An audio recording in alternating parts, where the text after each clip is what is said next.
الہی دعا۔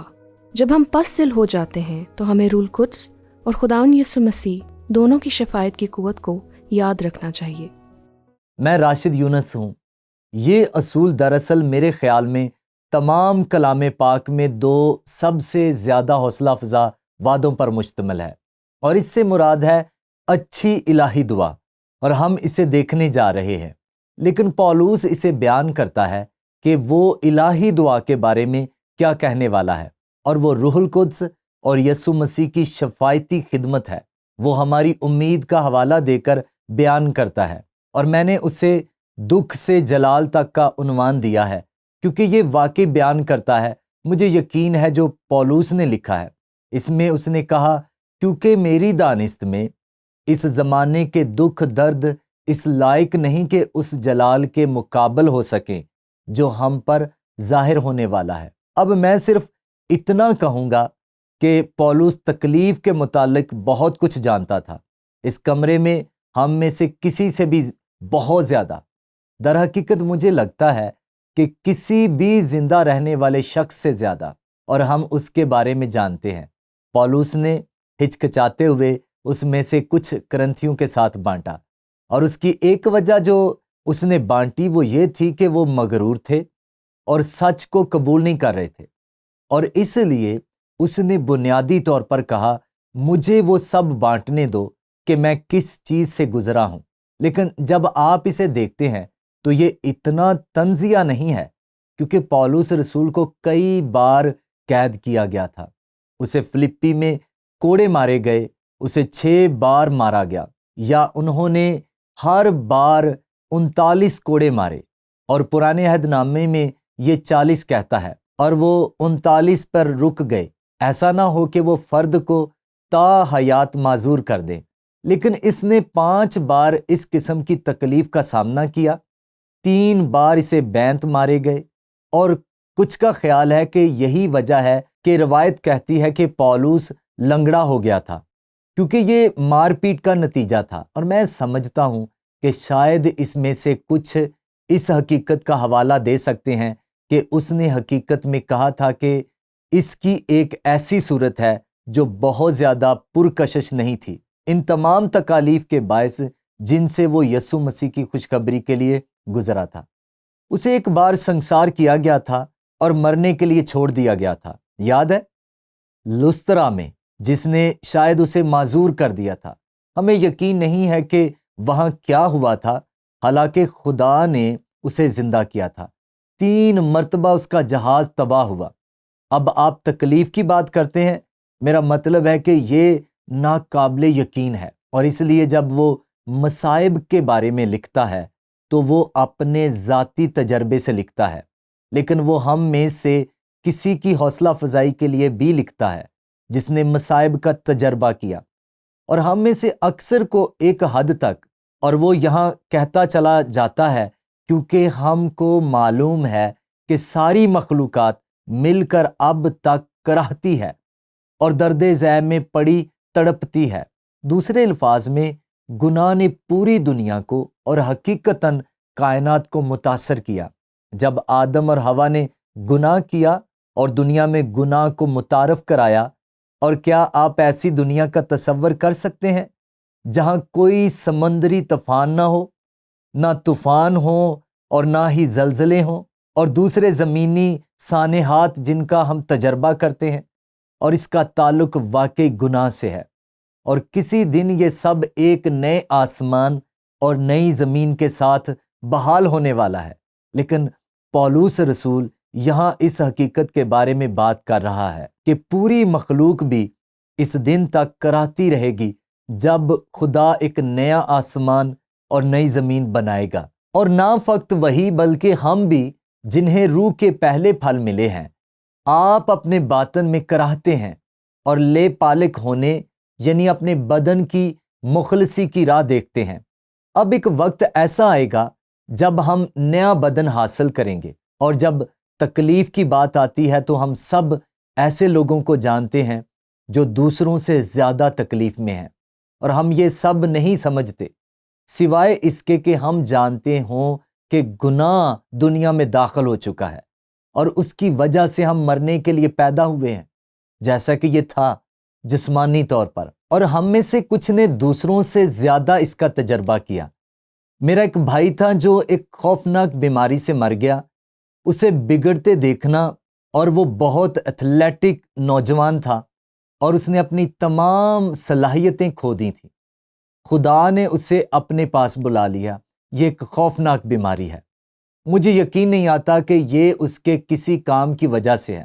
یہ اس حقیقت کا نتیجہ ہے کہ گناہ نے ہم سب کو متاثر کیا ہے۔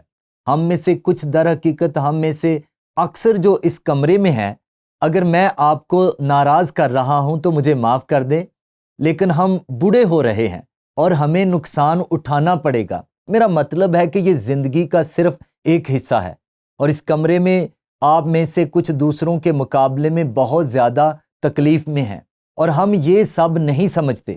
ہم جانتے ہیں کہ گناہ کا اصول دنیا کے اندر کام کر رہا ہے، اور اسی لیے پولس اس کے بارے میں بات کر رہا ہے۔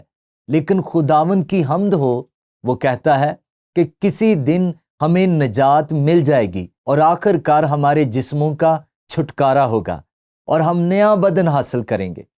اور اس نے کرنتھیوں میں اس کے متعلق لکھا، اس نے کہا، اور یہ ایک دم میں، ایک پل میں پچھلا نرسنگا پھونکتے ہی ہوگا، کیونکہ نرسنگا پھونکا جائے گا اور مردے غیر فانی حالت میں اٹھیں گے اور ہم بدل جائیں گے۔ اب دیکھیں کہ کیا ہوا، کیونکہ ضرور ہے کہ یہ فانی جسم بقا کا جامہ پہنے اور یہ مرنے والا جسم حیات ابدی کا جامہ پہنے۔ اب ایک دن یہ سب ہوگا جب یسوع مسیح آئے گا اور نرسنگا پھونکا جائے گا، اور مسیح میں مردے جی اٹھیں گے، اور سب جی اٹھیں گے۔ سب کو جلال میں لے جایا جائے گا جو ایمان رکھتے ہیں، اور ایک بالکل نیا جسم حاصل کریں گے۔ اب یہ سب کچھ یہاں اس مرحلے کا تعین کرتا ہے جب پولس اصول میں سچائی کے لیے ہماری امید کے متعلق بات کرتا ہے۔ تو مجھے اس اصول کو دہرانے دیں تاکہ آپ توجہ کریں۔ الہی دعا، جب ہم پست دل ہو جاتے ہیں تو ہمیں روح القدس اور خداوند یسوع مسیح دونوں کی شفاعت کی قوت کو یاد رکھنا چاہیے۔ اور یوں پولس مستقبل کے لیے ہماری امید کا جائزہ لینے کے بعد وہ موجودہ حقیقت بیان کرتا ہے، اور وہ یہ ہے، اسی طرح روح بھی ہماری کمزوری میں ہماری مدد کرتا ہے۔ اور وہ حال کے بارے میں بات کر رہا ہے۔ وہ تقریباً 2000 سال پہلے ایمانداروں کو لکھ رہا تھا، لیکن یہ آج بھی ہمارے لیے ایک حقیقت ہے۔ اسی طرح روح بھی ہماری کمزوری میں مدد کرتا ہے، کیونکہ جس طور سے ہم کو دعا کرنا چاہیے ہم نہیں جانتے، مگر روح خود ایسی آہیں بھر بھر کر ہماری شفاعت کرتا ہے جن کا بیان نہیں ہو سکتا۔ اب اس کے متعلق سوچیں، لیکن پالوس اسے مزید بیان کرتا ہے، کیونکہ اس خوبصورت سچ میں، آج کے اس سچ میں اور بھی ہے، اور دلوں کا پرکھنے والا جانتا ہے کہ روح کی کیا نیت ہے، کیونکہ وہ خدا کی مرضی کے موافق مقدسوں کی شفاعت کرتا ہے۔ اب شاندار سچ یہ ہے کہ ہمارے دکھ میں، چاہے وہ جو بھی ہو، روح القدس ہماری شفاعت کرتا ہے۔ اور چونکہ یسوع روح کے دماغ کو جانتا ہے، باپ کے داہنے ہاتھ پر، وہ ہمارے لیے شفاعت کر رہا ہے۔ ہمارے پاس یہ دو الہی ہستیاں ہیں، بے شک باپ، بیٹا، روح القدس، تین اقنوم، ایک خدا، لیکن یہاں تثلیث کے دو حقائق ہیں۔ روح القدس اور یسوع مسیح ہمارے لیے دعا کر رہے ہیں، ہماری شفاعت کر رہے ہیں، اور یہ ایک بہت ہی حیرت انگیز سچائی ہے۔ تو یہاں غور و خوض کا سوال یہ ہے، آپ کی زندگی کے کچھ ایسے تجربات کیا ہیں جہاں آپ کو روح القدس کی شفاعتی دعاؤں پر بھروسہ کرنے کی ضرورت پڑی ہے؟ اب یہ ایک مشکل سوال ہے، اور یہ خاص طور پر ایمانداروں پر لاگو ہوتا ہے۔ اور اگر ہم روح القدس کے ذریعے دوبارہ پیدا ہوئے ہیں تو مجھے یقین ہے کہ یہ ایک جاری عمل ہے جو ہمیں محسوس بھی نہیں ہوتا کہ یہ ہو رہا ہے۔ میرے خیال میں یہ جاری ہے، جہاں روح القدس ہماری انسانیت کے درمیان ہمارے لیے دعا کر رہا ہے، اور یسوع روح کی سوچ کو جانتے ہوئے باپ کے داہنے ہاتھ پر شفاعت کر رہا ہے۔ اس کے بارے میں سوچو، یہ ایک ناقابل یقین حقیقت ہے، لیکن ایک ہی وقت میں سمجھتا ہوں کہ ہم سب، اگر ہم ایک لمحے کے لیے اشتراک کر سکتے ہیں تو ایسے تجربات کا اشتراک کر سکتے ہیں جنہیں ہم زبانی بیان کر سکتے ہیں۔ ہمیں یاد ہے کہ یہ ہوا تھا۔ مجھے یاد ہے کہ ایلن اور میں ایک موقع پر واقعہ تکلیف دہ تجربے سے گزر رہے تھے، اور ہم دونوں آدھی رات کو تقریباً ایک ہی وقت میں بیدار ہوئے۔ میرا اندازہ ہے، اور ہم لفظی طور پر اس درد سے کرا رہے تھے جو ہم محسوس کر رہے تھے، اور ہم دعا بھی نہیں کر سکتے تھے، لیکن یہ جان کر واقعی تسلی ہوئی کہ روح القدس ہمارے لیے دعا کر رہا تھا اور یسوع ہمارے لیے شفاعت کر رہا تھا۔ اور یہ ان شاندار اور خوبصورت وعدوں میں سے ایک ہے جو ہمارے پاس پاک کلام میں موجود ہے۔ تو مجھے رومیو 8ویں باب کی 26 اور 27ویں آیت کو دہرانے دیں۔ یہ الفاظ واقعی اپنے لیے بولتے ہیں، اور میں اسے موجودہ حقیقت کہتا ہوں۔ اسی طرح روح بھی ہماری کمزوری میں مدد کرتا ہے، کیونکہ جس طور سے ہم کو دعا کرنا چاہیے ہم نہیں جانتے، مگر روح خود ایسی آہیں بھر بھر کر ہماری شفاعت کرتا ہے جن کا بیان نہیں ہو سکتا، اور دلوں کا پرکھنے والا جانتا ہے کہ روح کی کیا نیت ہے، کیونکہ وہ خدا کی مرضی کے موافق مقدسوں کی شفاعت کرتا ہے۔